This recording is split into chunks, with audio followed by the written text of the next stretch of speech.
details to follow. So without further ado, tonight we're going to have Kristen Berggren, who grew up near Lake Compounce in Bristol, Connecticut, and she's the fourth generation Bristolite. Her grandparents met at a Frank Sinatra concert there in the 1940s and took her there frequently as a kid. As she got older, she became a ride operator for the Carousel at Lake Compounce and is working on an NCA regional gathering at Soupy Island in New Jersey. So she's got lots more to tell you, but without further ado, I'm going to let Kristen take it over. And by the way, after her presentation, there will be a Q&A, so stay tuned. You get to ask all kinds of questions at the end. Here's Kristen.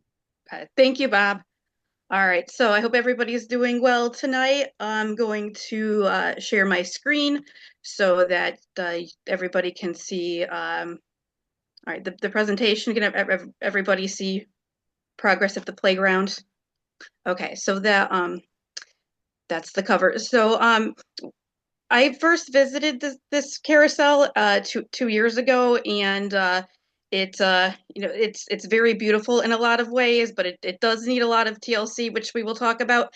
And it is the reason I was drawn to it is a very unique carousel, and it has a very unique story. It's not a typical American made carousel, and it did not start off at a trolley park or a typical picnic ground like a lot of other carousels out there have. It actually has a very long history of benevolence and helping children in need. So we will delve right into that. Okay, trying to advance the slide.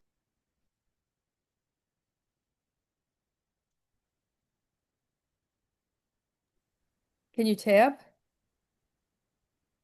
Okay. Oh, but we lost your sound. Okay, can you hear me now? Gotcha. Okay. So the location where the carousel is at is called Soupy Island. It's a property in the town of West Deptford, New Jersey, along the Delaware River, and its roots go all the way back to 1877, though not even to that location, to a island in the middle of the Delaware River. So in 1877, things were a lot different back then. We don't have, there wasn't the level of sanitation and medicine back then that we had now. And unfortunately, tuberculosis was a huge health issue. Many people suffered from TB, children suffered from TB. So at that time, a gentleman named John F. Smith of the Sanitarium Association of Philadelphia established a playground on an island in the middle of the Delaware River. And that island's name was Windmill Island. And you can see here, I'm circling it. And it actually, there was a windmill on the island at one point in the 1700s. And horses were able to go out to the island at low tide with wagons and bring grain back to Camden, New Jersey. So it was between Philadelphia and on one side and Camden on the other. And the island actually belonged to Pennsylvania. There were a number of islands in the Delaware River, and some of them belonged to New Jersey, some of them belonged to Pennsylvania. But anyway, there was a playground established there for children suffering from TB and cholera, and it was believed that fresh air was good for people suffering illness. So they would be ferried out to the island by John Smith for a fun day at the playground, and they would receive a warm meal, and then at the end of the day they would go back to the hospital. And there was actually in the 1830s the island was cut in two, because you can see here a canal was dug through it to allow ships to pass from Philadelphia to Camden and vice versa. And there was actually an amusement park on the north end, which was called Smith Island. John Smith's family owned it, and there was a different carousel there at one point. However, by the 1890s, there was so much ship traffic on the river that the island was in the way of all of the ships. So the federal government demanded that it be dredged. And by 1897, there was nothing left of Windmill and Smith Islands. So it's long gone. It's not there today. However, when rumors of the dredging started to surface, the Sanitarium Association bought a property in 1886 on Front Street in the town of West Deptford, New Jersey. And it was at that time, 104-acre plot. And they built a TB hospital there, and they established another playground for children at that site. And even though it wasn't an island, the name Soupy Island stuck because every morning soup would be prepared for the children. It was hot, it was cheap, it was filling, it was nourishing, and they would have crackers and milk to eat and drink along with the soup. Now this hospital was torn down in 1936, but there are a number of other original structures that are still on the property, which I will tell you about. So by 1936, I'll show you an interior of the hospital. The antibiotics were being discovered that were effective against TB, and it was becoming much less of an issue. And at that time, the hospital was torn down, although there are a few remnants of it still left. However, the property continued to be used for children's outings. Camp groups from the Philadelphia area would continue to be buried in for the day, and there's a really fun looking slide from the early 1900s. That slide is no longer there. And Soupy Island had its own ferry terminal, which again, that building is still there, our own pavilion, I should say. And it's right across from the Philadelphia airport today. And there's a ferry, one of John Smith's ferries, bringing children to Soupy Island for a day of fun. And here is the soup kitchen that was built in West Deptford. It was built in 1894, and it is still there. Looks very much the same as it does in this picture, and soup is still prepared there. So all of the children that come in for camp groups for a day of fun, they get the hot meal still included. And I think this picture is from the 1920s. You can see a bunch of people in the kitchen preparing the soup. You can see the soup mugs stacked up on all the trays, and the kettles used to prepare the soup. And there are still kettles in there. They've been upgraded to stainless steel. Okay, and this picture here is from the 1950s, and it shows the Philadelphia wharf with camp kids waiting to be brought over to Soupy Island. It would be about a 6-mile ferry ride up the river from there. And also in the 1930s, during the Great Depression, the Soupy Island kitchen was used to serve meals to thousands of families in need. And this is the slide. Again, one of the original structures. It's been there since 1903. It's still operable. It's got two sides that go down either way, and you need wax paper to slide down it. So kids still use it, and they slide down on the interior on wax paper. Now, in 2006, Campbell's Soup, which is a local company to this property, they are based out of Camden, New Jersey, took notice and helped the property out by planting trees, painting structures throughout the property, and they also added a baseball diamond, volleyball, and basketball courts. And they continue today to donate about 80 cases of soup per year for lunches, also crackers as well, goldfish crackers. They donate. So again, even today, every child that comes in for a visit gets provided a hot meal free of charge. And there are 2 pools on the property in addition to all the sports facilities. And here is one of the pools. And then you can see in the background is the water tower that was used for the hospital is still standing. And its season is fairly short for the camp groups. It is open from the beginning of July to the middle of August. And again, there's day camps and Girl Scouts, Boy Scouts from the area come to the property, and they stay in tents on the property as well. And if you want to do that, I'll talk to you a little more about that later in the presentation. Okay, so there were two carousels at this particular property, and the first carousel has quite a story. So we don't have any pictures of the carousel in operation, unfortunately, at least not that I've seen.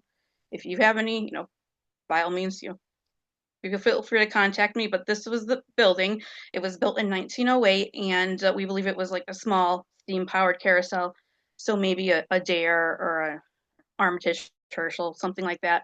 And however, during World War II, the um, the U.S. Army took over the property because the Philadelphia Navy Yard was really close by. So they wanted to provide security to the Navy Yard, and they also hosted anti-aircraft missiles at the site. In 1941, they stored munitions inside the Carousel building with the carousel. And guess what happened?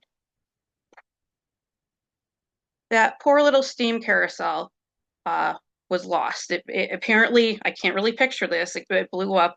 The building's still there, but the carousel was lost. Unfortunately, the caretaker of the property at the time, the civilian caretaker, was irate. He was not happy. So he petitioned the U.S. government for another carousel, and they delivered. They gave him a much bigger one, which is the carousel that's still there, and that's the one we're going to talk about. Okay, so this is an early picture of the existing carousel. So that's a PTC building. It is not a PTC carousel, but it was the last carousel that the Philadelphia Toboggan Company ever worked on. They numbered each of the carousels that they built and refurbished. This one was number 93R. They updated the drive and built the building, and it came from Atlantic Highlands, New Jersey. I don't know very much about its time there, but after it came to Soupy Island, that was the last carousel PTC worked on. And now, as you know, probably know, they're still in business today, but they are only in the business of building rolling stock for wooden coasters. All right. So that carousel, the horses were built by a gentleman in Germany named Friedrich Hein. So he was Germany's earliest established and most prolific carousel artist. And he started carving as a one-man operation about 1870 in the town of Mulbitz, which is near Neustadt an der Orla in Dresden. So Neustadt an der Orla was the center of the German carousel industry, and there was a lot of woodworking in that region. There were forests nearby. Wooden toys were built in that region as well. Unfortunately, a lot of the records were lost during the World Wars, and by 1910, there was a huge factory there. Now, Mr. Hein himself passed away in 1901, but horses continued to be carved in his name using his patterns. And by the 1930s, there were gondola rides, swing rides, switchbacks, all being produced at the Hein factory. And as you will see, his horses that he produced for the German market are very beautiful. So they have a high level of decoration, lots of beveled mirrors, jewels, but there's very little variation in the stance of the horses. So with American horses, you go on a carousel, you see their heads, or some have their heads tucked, some have them up in a stargazing position. Not so much with the German horses. So if you look, you'll see they're all pretty much, their heads are in the same position. Their legs are in the same position, although the size and the level of decoration can vary. So you see the decoration on these horses is a little bit different. And this particular carousel is at, see if I say this right, Holmenwold Park in Budapest, Hungary. And this is a carousel that was built for the European market, and it's got a couple of particularities. It's missing, the whole top piece, the rounding boards, the sweeps, the jumping crank. It doesn't have that. You can see that the outside row horses are like perpendicular to the edge of the platform, and they're on these rocking mechanisms that the riders can rock themselves. And then the inside row are stationary, and they don't have poles. They are on these stands. And there were also spinning tubs and rocking ships on the platform. This is in the besides Soupy Island, I believe it's the only other Hind carousel operating in the U.S. that is currently, accessible to the general public. This is the machine at Storyland, which is a children's park up in Glen in northern New Hampshire. And again, it's in a building, but it doesn't have a lot of it doesn't have like real rounding boards. It's got an open center pole. This machine was originally wagon mounted and started at carnivals in Bavaria before it came over to Canada for the Canadian National Exposition in 1965, and then ended up at Storyland. But this was not designed for the American market. This was designed for the European market. Although it does have a peculiarity, the horses go clockwise, which on the majority of German carousels they go counterclockwise. But again, you can see that they're very beautiful horses, but their heads and their legs are all in the exact same position. And again, there's no jumping mechanism. You have to rock the horses back and forth, with your body. As I've actually ridden this carousel when I was a kid, and it was a lot of fun. And you can see too that a lot of the horses have what are called cantle carvings, the lines protruding from the back of the saddle, and that is a similarity you're going to see with the Soupy Island carousel. The cantle carvings are very similar, but the style of the horses is much, much, much different from this machine. Okay, so there is some of you may know her. Her name is Susanna Freda. She is a German carousel historian.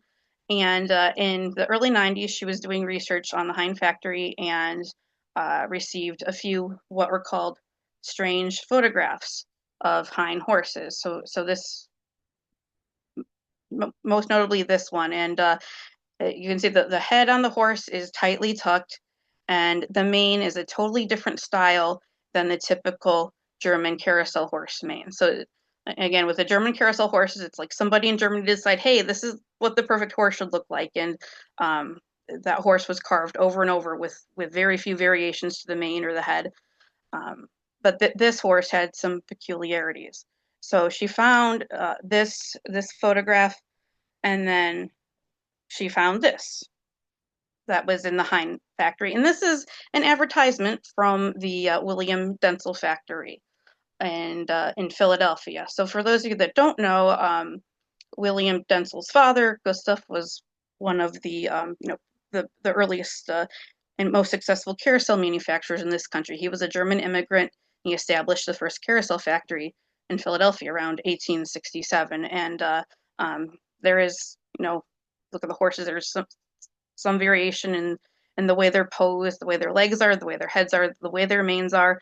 And it was believed that that the Hind factory wanted to emulate American horses for the American market. So you have to remember, this is talking about the early 1920s in Germany. They were in a recession at that time. The World War I had just ended. The economy wasn't good. The domestic carousel market in Germany wasn't good. So they wanted to try to branch out to the American market. And here's an advertisement with, again, that same horse that you just saw. And it turns out it's the lead horse on the Soupy Island machine, which Susanna discovered. So the reason this carousel is so special is because it is the last surviving example of a German carousel marketed to Americans. And there were very few examples of that to begin with. There were only, one that I'm aware of, one or two other examples, but there may have been more. But again, it was not a terribly successful venture. For the venture was discontinued after only a few of these similar machines were built. So the Soupy Island Carousel was commissioned by Joseph Ferrari, and this is his name on the rounding boards, which have been more recently painted by a local artist. He commissioned this carousel, and he commissioned one other carousel that is no longer in existence, to my knowledge. Okay, so Joseph Ferrari, despite his last name, which sounds Italian, he was a British showman, and I don't think he was related to the Ferrari car manufacturers at all, and his name is spelt a little differently with two R's instead of three.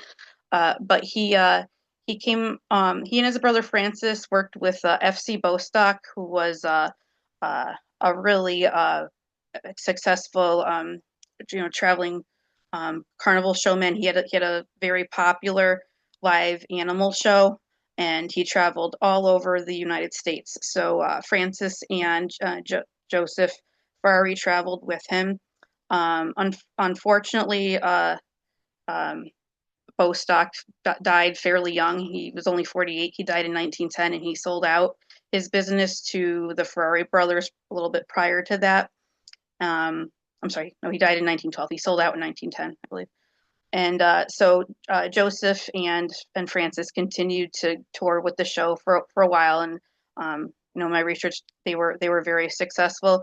And Joseph also built two carousels. One of them was the Soupy Island carousel, and the other one was a carousel that was built with a um, German mechanism. So the manufacturer of both of Ferrari's mechanisms was Fritz Bachmann of Gotha, Germany, and you'll see a picture of an empty one in a minute. So again, these were meant to emulate American machines as opposed to European. So the second machine was donated to Willowbrook State Hospital in New York after operating at Nunley's Amusement Park in Broad Channel, Queens. And it had some American horses by Loof and Carmel, but it also had some German Karl Muller horses on it. So it disappeared at some point in the 70s. It was traded for a smaller Alan Herschel machine, and I don't really know if anybody knows what became of it. Okay, so this is the mechanism that was fabricated in Germany by Fritz Bachmann, and you can see it's got some differences to the German machines you saw earlier. It's got wooden rounding boards. Often German machines either lacked rounding boards altogether, or they were made of tin as opposed to wood, or they had tapestries at the top. And then it has, American style sweeps and American style jumping mechanism. The outside row is stationary. The inner two rows appear to be jumpers. And I don't know if this was the mechanism that went to Broad Channel, or if this was indeed the Soupy Island mechanism, because it's 3-row. It could have been converted to 4-row later. This photograph was taken around 1923. Oops, let me go back one. All right, so the Soupy Island Carousel has been on the NC's radar since 2007, and it was a stop on the 2009 convention. It received a number of grants, for improvements, and help from the volunteers from the Percy Carousel in 2009. So that's a carousel in Pennsylvania. And some of the improvements that it received over the years were new stirrup leathers, repair to the cross braces, cranks, and brakes, an evaluation by Todd Goings of carousels and carvings. It's received wood repair and paint, uh, and the jumpers received new poles. And the caretaker, he's a gentleman named Bob Perez, and he and his family have been involved. They've been the caretakers of Soupy Island since, I believe, 1998, and he has done everything in his power to do it, as much of the repair in-house, and stay under budget. So the carousel is still supported off of that trust that goes all the way back to 1877, and it's kind of a tight budget. So the trust has to take into account all of the operations of the property, the swimming pools, the kitchen, the sporting fields, that type of thing. Okay. So you can see here, this is Bob's grandson Lucas working on a horse, and you'll see some pictures of the carousel in a minute. So the maintenance of the carousel is ongoing. So this past summer, the former vice president of the NCA, Vicky Stauffer, and I, we paid this carousel a visit, and we did a little we did a little like first phase where so these horses are beautiful, but they're a lot of the saddles were basically bare wood. So we decided we would strip the saddles, sand them, repair and prime and paint them. So just the saddles on 48 of the horses um, took 3 days with some help from Bob and some of his family members. Um, but we're gonna tackle some of the bull horses this fall. So that's our plan. So this is how the carousel looks before we did the saddles. Now there were a handful of horses that have been repainted since 2010 with the help of a couple of NCA members. So a gentleman named Arlen Kramer, did wood repair and painted a handful of the horses, about a third of them. And they look reasonably good. Unfortunately, a few of the legs have broken off again. We want to address that as well. And his daughter Elaine helped strip the horses as well. But you can see this guy here was not one of the ones that was done, and you can see he's not been painted in a very long time. But you can see he's got beautiful carvings and a beautiful mane, and this is just a spectacular carousel. And you can kind of see too that the horses get progressively smaller as you work your way inward on the platform. Okay, so here's another horse that was done by Arlen, and again his poor leg broke off, and you can see that this fellow is all by himself. So the jumper horses that should be next to him are missing. So what's up with that? Well, a number of years ago, and this was before Bob's tenure there. Somebody stole a couple of the horses. Actually, two of them got stolen by different people. One of them was never recovered. The other one was cut into 13 pieces and was buried. And then later was found.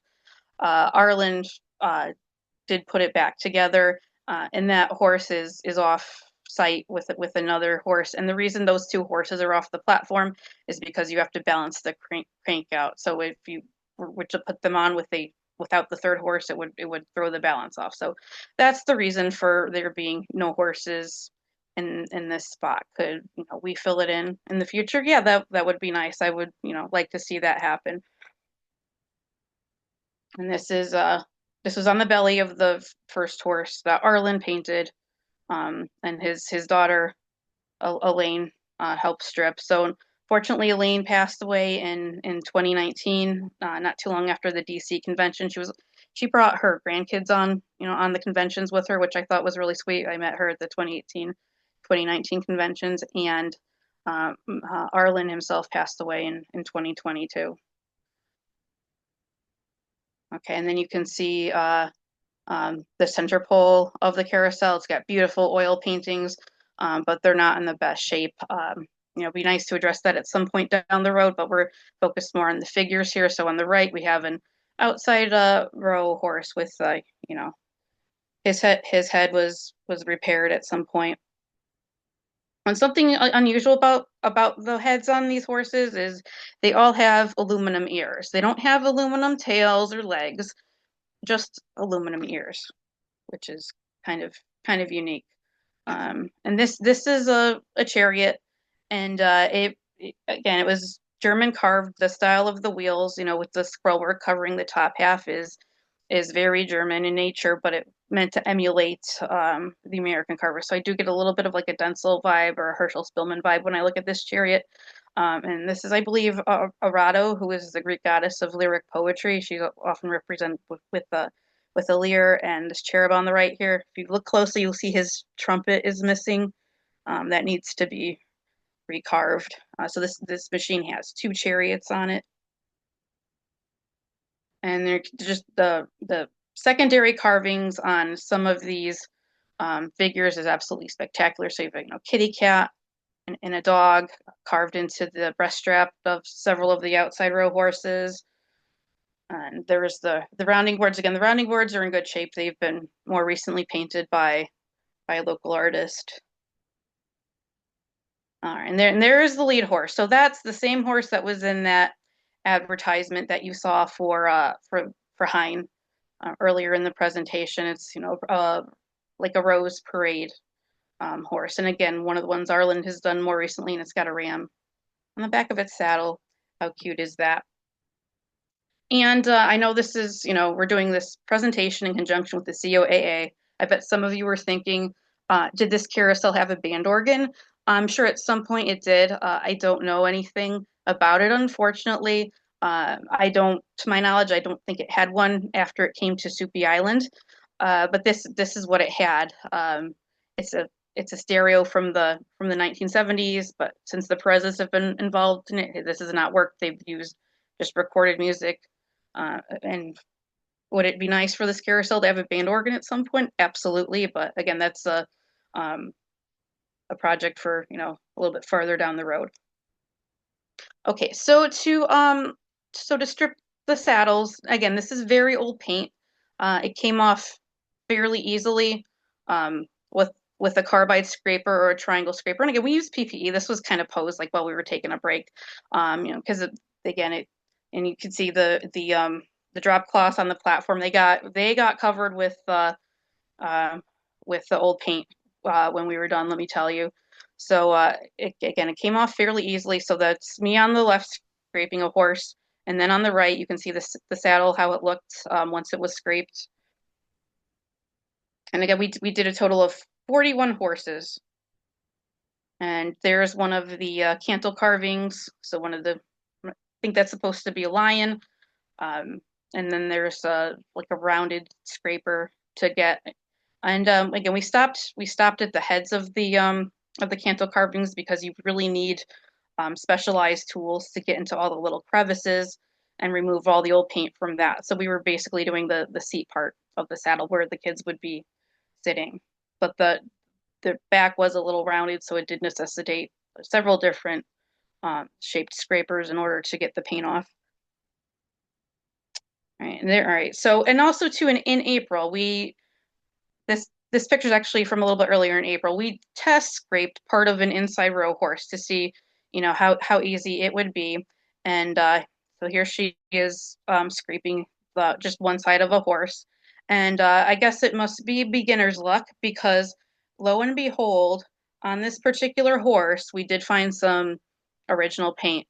So this is believe this is on the breeching of the horse, the rump part of the horse. And there were many layers of old paint that came off, but if you see this underneath this yellow paint, it's like really, well into the wood.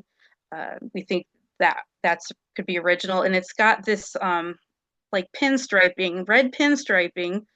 It's hard to tell. It's like a zigzag pattern, so it's like it goes up and then back down, and then it's got these white polka dots on it too. So I can imagine, back in the day, this horse would have been nice and cheerful and brightly colored. We also found remnants of a reddish brown paint on the body, so that was probably the horse's original color. And then on the saddle flap here, again, we found some green and blue paint. So it was like green with like a light blue zigzag pattern on it.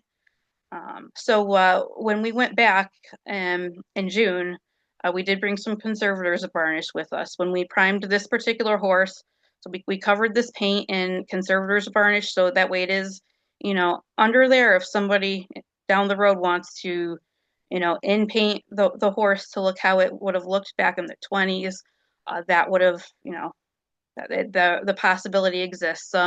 Unfortunately, like I said, it was beginner's luck because that was the only horse, at least. And again, we didn't extensively scrape most of the horses. We just scraped small spots here and there that had original paint to that, or very old paint to that extent. There were a few remnants here and there. And again, this was on the fourth row, and this was like the inside of the horse, so it would have been, very well protected from the weather, from the elements. Okay, and then this is also part of the test scraping. So all this, nice carving around the crupper was covered by the paint, and the scraping, revealed the depth of the carving. And these horses too, American horses were typically carved out of, basswood or tulip poplar. This wood had kind of a knotty construction to it. It very soft too, not splintery at all.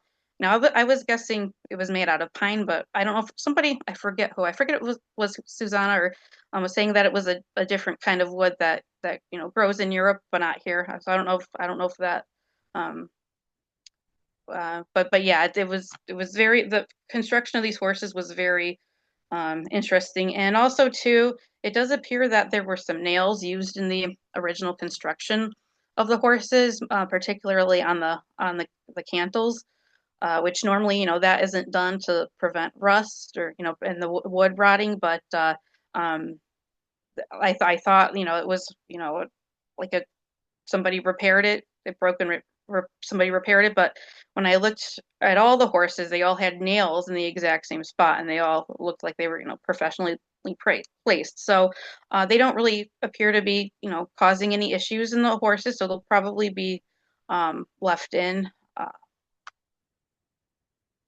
And then here's Vicky. She's once all the saddles were scraped, some of them did have like little gouges and holes in them. So we took a solvent-based wood filler and filled them in. It dried fairly quickly, and then smoothed it out. And here's Bob Perez, the caretaker, working on a horse, sanding the horse. Yeah, we were very, very fortunate to have their help with the sanding phase of the project because it was a lot of work sanding those saddles by hand. And yeah, if it wasn't for them, I don't know that we would have finished in 3 days. And then here's the primer, the first layer of primer. We used Zinsser, which is a shellac-based primer. For this particular situation, it was a good choice because it dries fairly quickly and it holds up well you know with the type of use that carousel horses get. So then we did three layers of Zinsser primer on all of the saddles. All right, and then to finish, we used one shot on all of the saddles, so you can see the before and the after. And there were traces of pinstriping on some of the saddles as well, and I photo documented that in case somebody wants to emulate the pinstriping on the saddles down the road. And then, okay, that was supposed to be a video. I don't think it's gonna work, but that's okay. It was just a video of Vicky painting one of the saddles.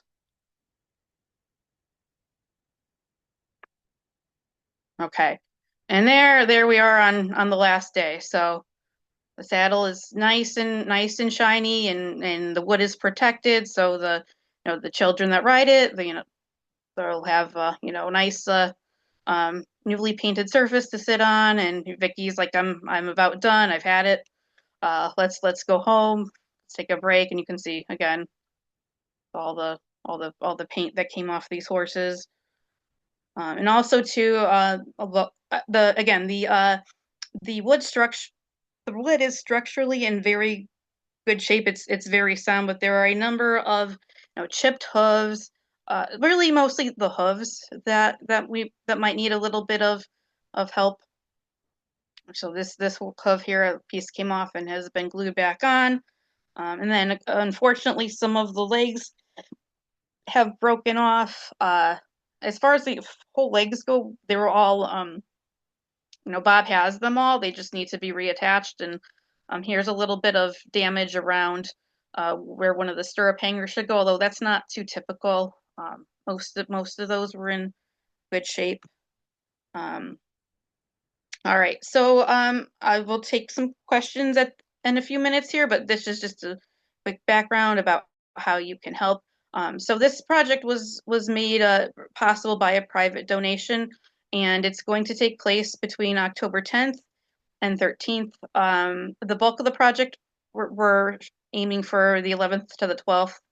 The 10th and the 13th we're planning on being set up in cleanup days respectively, and then we've got horses earmarked to be stripped, sanded, repaired, and primed. And we're starting with the inside row horses, and depending on how many people, are interested in what skill levels they have, we might move on to some of the outside row ones that still need to be done. But that remains to be seen. And the plan to paint them is to paint them over the winter. So we do have a tentative plan for that. But again, if you're, in the area and you're interested in that part, let me know too. And again, the woodworking restoration experience is helpful, but it's not necessary. We're very fortunate to enlist the help of Todd Goings. So he will be there, I believe, on Saturday and Sunday to train anybody willing. And again, if you're not, comfortable, stripping old paint off of horses, that's fine. We would need a lot of help, really, sanding. And there are other aspects of the project too. We will need people to help, set up and clean up. And we are planning on serving lunch and dinner on the 11th and 12th. So we will need volunteers to help with that as well. We will provide tools and PPE. However, if you have any, tools that you would like to, to bring, you're welcome to do that. So for right now, if you are interested in volunteering, I'm going to have you shoot me an email, just my first and last name, kristenbergren@gmail.com. I'm, putting together an email list, and I will send you an email confirmation shortly. And we'll also check out our website too, carousels.org. Planning on posting information there as well. And I will have, a link to donate too. That's part of the plan. All right, now a couple of, facts about the property that, might answer some questions you have. So while we're there, you will have access to the whole property, including the sports fields. It says fighting. I just realized that now. That should not say fighting. Let's say fishing, fighting on the Delaware River. There is, the possibility to go fishing on the Delaware River there. There is the pier there. If anybody's, needs a break from stripping and wants to do that for a while, that is a possibility. There's nice fire pits there. The accommodations, and this is the best hotel in the area, is at the Best Western West Deptford Inn. It's about a 5-minute drive from Soupy Island, and it is like, the best hotel that's within a reasonable distance of the property. And I do have a block of rooms reserved with the guaranteed rate. And you are welcome also to bring your RV or your tent. You can bring your RV right on the property if that interests you. However, there are no hookups, so you wouldn't be able, there aren't any power supplies that you would be able to hook it up to. And tent. Scouts do it for a night or two all the time, and there are restroom facilities there. Unfortunately, they don't have showers, so that's something to consider. There will be a staffed first aid station with an AID device. Hopefully we won't have any mishaps, but it's there in case anybody needs it. And if you're from another part of the country and you want to fly in, the Philadelphia airport is your best bet. And it is literally right across the river from the Carousel. I do not believe there is transportation from the hotel. I don't believe they have a shuttle, but it is, it's not far. You could almost walk from the airport, or you could swim from the airport to Soupy. I don't know if you'd want to do that. And just to give you a heads up too, being close to the airport, you will hear the planes coming in very low, and they shake the ground. And the first night I was there, I was until like 1 a.m. It was like every 5 minutes there was a plane going over and shaking the building. So just be aware of that. But again, it's convenient if you're flying in. Special thanks for this presentation. I'd like to give a shout out to Susanna Fredeboyle. She, Carousel historian in Germany. She was very, very knowledgeable and engaging with the German carousel art, and she was very, generous in sharing, photos from her archive for this presentation. So all of those old photos of the German horses at the beginning are thanks to her. She has a wonderful book on German carousel art. It's called Vom Karussellpferd zur Rakettenbahn, which means from carousel horse to rocket train. It is in German. I took a year of German in in college, but I lost most of it because I didn't practice. Maybe I should start up again. But there is a chapter on the Soupy Island Carousel in there, and that has been translated to English. But if you're, interested in learning more about Susanna or her book, you can just go to that website down there, carouselferda.de. And also Bob Perez and his family were, extremely gracious and accommodating, and they are also, providing a lot of the supplies that we will need for this endeavor. Trash bags, water, things like tables, extension cords, all of that is coming from Bob. If you and again, you can visit the carousel. You would just have to get a hold of Bob ahead of time. And when the camp season is not in session, so outside of most of July and August, the grounds are available for rental. So if you have a lot of family in the area and you want to do a big family reunion, Soupy Island is a great place, and you would have use of the carousel. And you can go to that website, Soupy Island of New Jersey or of NJ.com for more information. And that concludes the PowerPoint version of my presentation.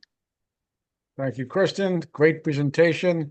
Before we open it up for questions, I just want to say that in October, on the wonders of mechanical music and carousels, we are going to have Jeff Vincent and Deb Bauer's collections. And apparently we're going to have a spooky time. So enjoy. And Kirsten, it's up to you to answer the questions. Okay, thank you. Kristen, if you can just stop the share. Okay, yeah, you got it. All right, so let me stop the share and I will go back on the screen. And then we're up for Q&A. And I do see there are some in the chat. I'll take those at the end. Start with if anybody has any live first.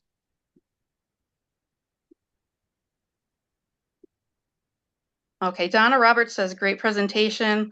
Thank you, Donna. And a belated happy birthday to Karen. I heard it was her birthday a few days ago. It was. She's still here. She made it through it. Oh, good. The big celebration. Hey, great job on your presentation. And I was looking for the horse in your background, but I didn't see it. Oh, my new addition. Yeah, I thought about moving him. Let me see if I can show him to you. I did think about moving him like last minute, but all right, yeah. So I do have a new addition. I have the little Mangles. If you can see it.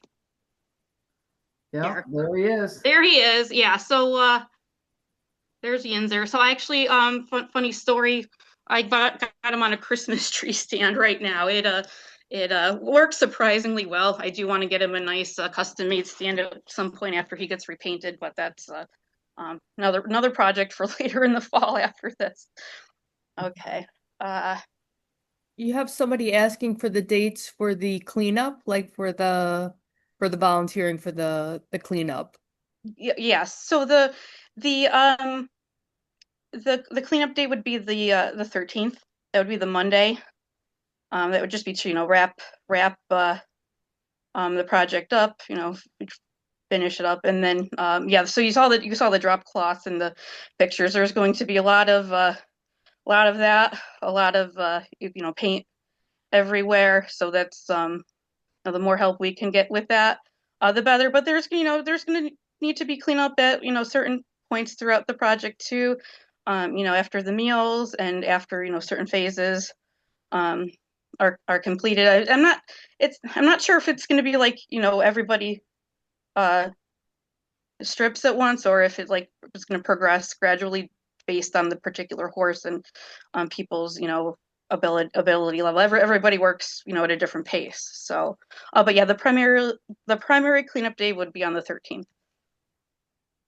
So the carousel itself, is it open to the public right now, or so the carousel does not have, and this is a peculiarity, but it does not have regular hours where it's open to the public. However, if you go to the site soupyislandofnewjersey.com and reach out to Bob Perez, if you're interested in visiting it, you would be able to. it would have to, be a time that works out with the camp schedule. But yeah, so it's not like it's off limits. If you want to see it, you can, but it's not, again, it's got a unique circumstance where it doesn't open regularly to the public.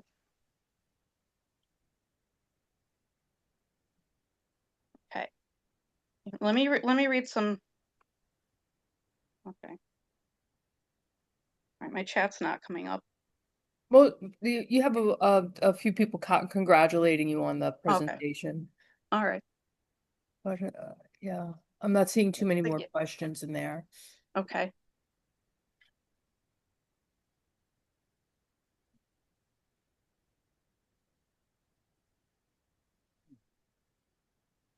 So with the current state of the horses, like you can go view that, but they don't have people riding it. No, you can ride it. Yeah, it's it runs. Okay. Yeah, no, it's it's rideable. But that's why we think this project is important, because the old um It needs to be repaired. yeah, we want to get the paint in better shape on as many of the horses as possible, make it even you know more enjoyable to ride. So Yeah. yeah. Hey, Kristen. Hey, this Yes. is Donna. Hi, Donna. Donna. So, hey, so when we try to book our rooms, or we booked our rooms at that hotel at the Best Western, they Mm-hmm. still had that 16th on there. Like it stretched it Okay. out.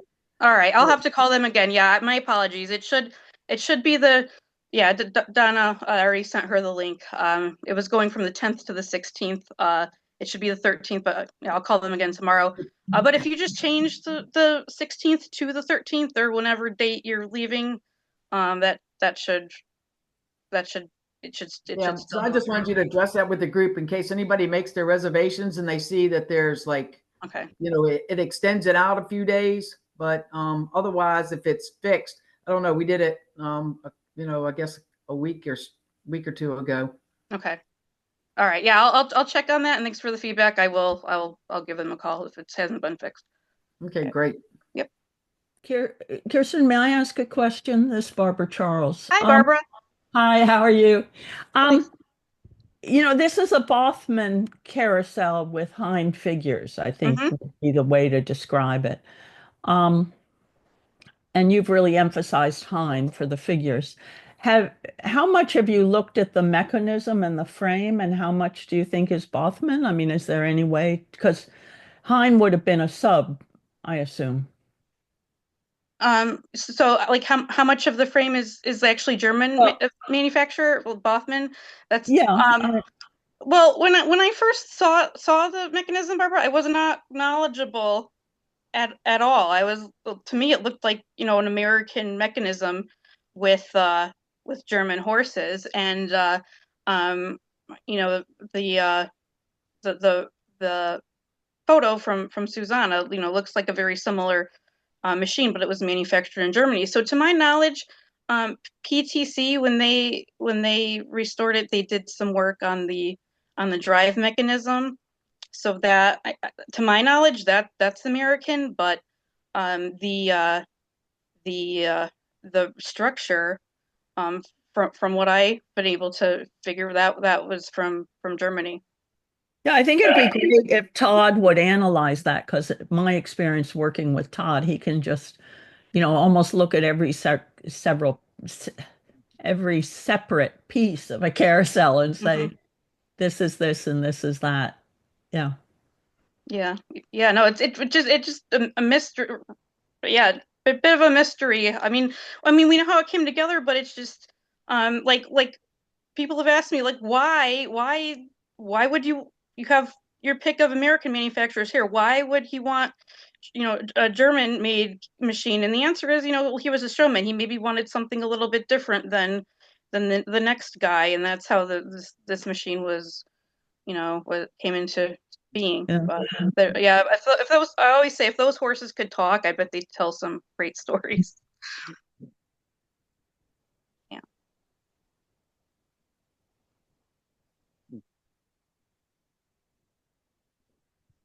Question. Edgar Bergen spelled his name originally like yours. Are you any relation with the two G's? Edgar Berggren? Bergen, the ventriloquist. Mm, no, I'm sorry. I'm not familiar with Edgar. Okay. That's cool.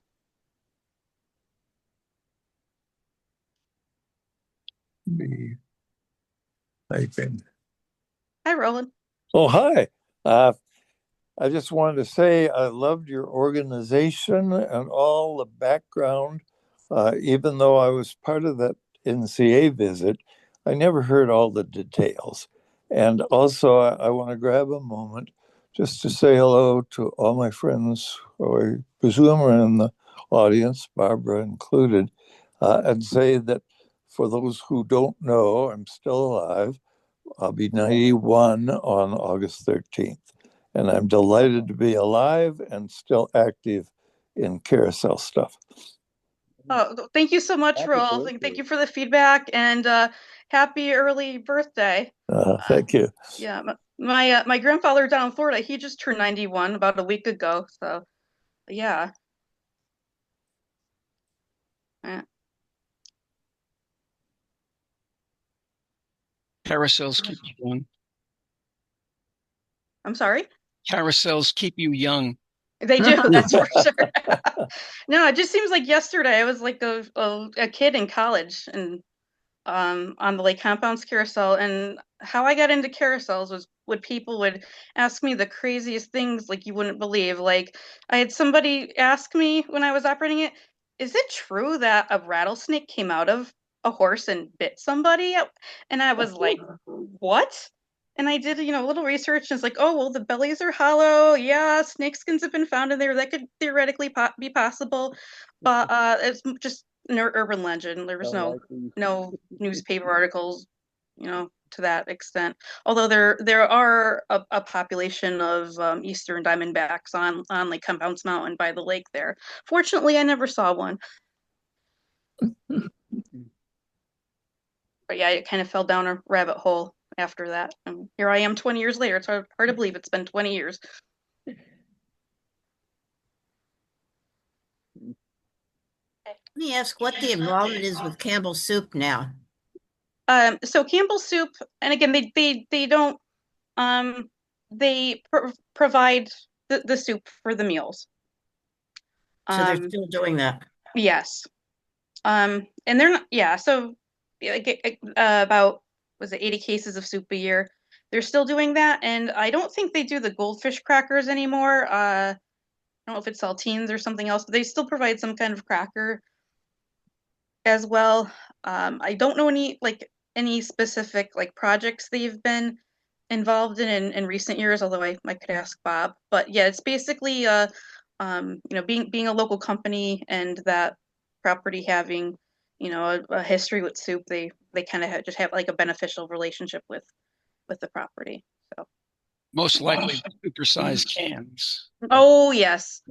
Yes, I should have taken more pictures when I was there of all the pallets of it. It was mostly tomato soup. I'm sure there's different kinds of soup, but all the pallets I saw had tomato soup. And it was, yeah, well, while we were there in June, I actually slept on a cot in the soup kitchen. That was quite an experience. Like I said, there are restroom facilities there, but they're not attached to the kitchen. So, I had to like go outside in the dark, and that was, yeah, kind of like yeah, camping, rustic, I guess you could say. But I'm going to show you a new one I found.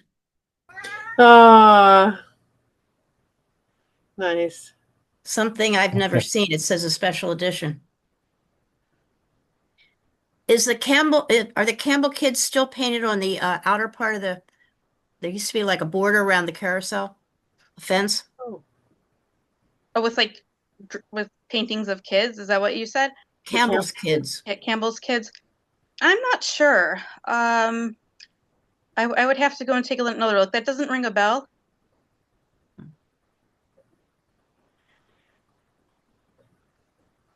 Speaking of ringing bells, are there brass rings there? No, yeah, the carousel does run pretty fast, but no brass ring. Yeah. In a perfect world, every carousel would have a brass ring and a band organ, but that was a good question.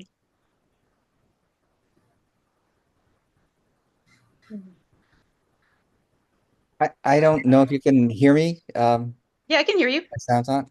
So what do you do with the horses in the winter? Just interested This as is a to. story of revenge. Cancel it. Oh my God. Go into the What happens to the horses in the winter, you're asking? Yeah, that was the question. Yeah. Okay, so to my understanding, they stay on the platform for the Hello, most part. Sherry. However, No, no yelling at you because I'm sorry. Go ahead. So what happens to the horses in the winter? Yeah, okay. So the building, it's a PTC building, and the sides are open, but there is like a plastic scaffolding that's put around it in the winter. And we used to do a similar procedure at Lake Compounds because that was the sides of that carousel building were open too. So it protects the horses. I imagine some of them, might get taken off for repair or to be touched up, but at least my understanding, I think that that's where they stay for most of the winter. Neat. Okay. Just wondering. Mm-hmm. I would have to ask Bob for sure, but yeah.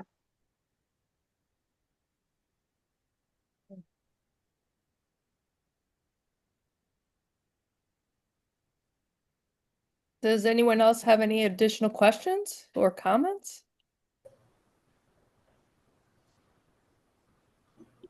Great job. Yeah, that was Thank you. great. Thank you. Thank That was you. fun. Thank you very much for Organized, Kristen. thank you. Oh, you're very welcome. very well Thanks, everybody, organized. for coming. Thank you. Yeah. Please.